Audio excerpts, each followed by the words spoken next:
This is the SMACO M8038 Snorkeling Mask.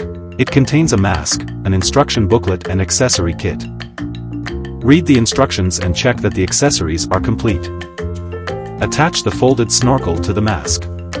Push the exhaust hose to check for malfunctions. Check that the other parts of the mask are in working order. You can also attach your sports camera to the mask to record your time underwater. You can use the snorkeling mask together with the mini scuba connection. First, remove the air outlet of the mask. Take the sealing cap out of the accessory kit and plug the air outlet. Twist off the front snorkel cover and press down on the clips to remove the cover. Remove the adapter and install it at the breathing port.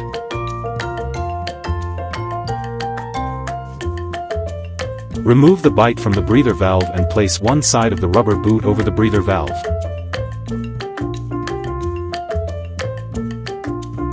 Afterwards, put this other side of the rubber sleeve over the nipple and tighten both sides of the rubber sleeve with a tie.